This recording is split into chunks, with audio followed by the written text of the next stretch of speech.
The estrous cycle is a type of reproductive cycle that the cow has and includes the period of time from the appearance of one estrus to the beginning of the next, or the time interval between two ovulations. The estrous cycle divides two phases according to the ovarian activity. The first one is called follicular estrogenic or proliferative phase and includes the proestrus and the estrus. The second is called luteal phase, progestational or secretory, and is made up of the metaestrus and the diestrus.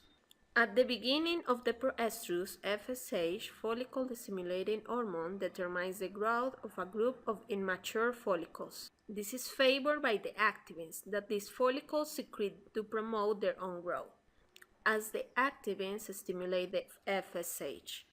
These growing follicles also produce estradiol, but this is produced in greater quantity by the follicle that becomes dominant. This hormone also contributes to the growth of the dominant follicle in advanced stages, at the end of the proestrus, as does FSH in early stages or at the beginning of the proestrus. Since FSH in the last days of the proestrus is inhibited by inhibins, secreted by the dominant follicle in its last phase of maturation, in order to avoid growth of other follicles.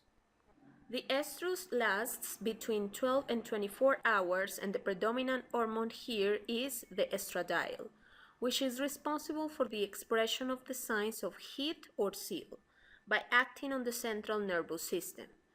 It also favors the presentation of contractions in the myometrium to help the transport of sperm.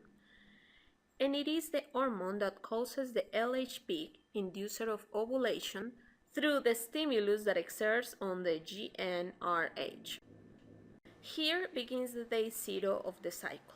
And the previous thing was possible because the levels of progesterone remain low during the estrus, since this hormone inhibits the GnRH and with it the gonadotropins. But since it's low, gonadotropins are not inhibited, allowing them to increase.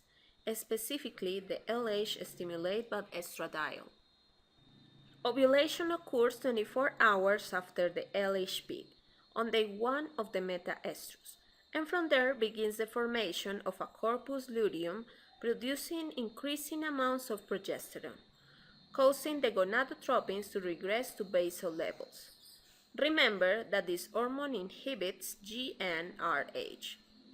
This also contributes that the estrogens that stimulate GnRH in the previous cycle decrease rapidly in this stage of the cycle, a fact that occurs from the moment of the LH peak.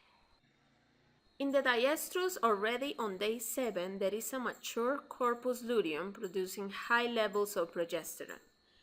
And since this hormone inhibits GnRH, gonadotropin peaks will not occur during this stage, so that ovulations do not occur, because the endometrium is prepared for pregnancy, generating optimal conditions that favor the implantation and maintenance of the embryo, which is also favored by progesterone.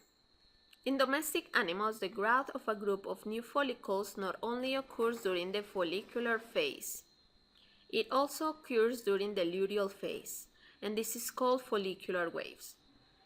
That is why in the luteal phase, estrogens are also produced in small quantities, as a result of the development and regression of follicles. A significant increase in estradiol can be observed around day 10, although this cannot stimulate the release of an LH peak due to the presence of progesterone. In the cow, most of them occur 2 or 3 follicular waves per cycle, and the number of waves that occur is what determines the duration of the estrous cycle, which has an average of 21 days. Finally, if by day 16 there is no maternal embryonic recognition, the endometrium releases prostaglandin F2 alpha, whose main action is to destroy the corpus luteum.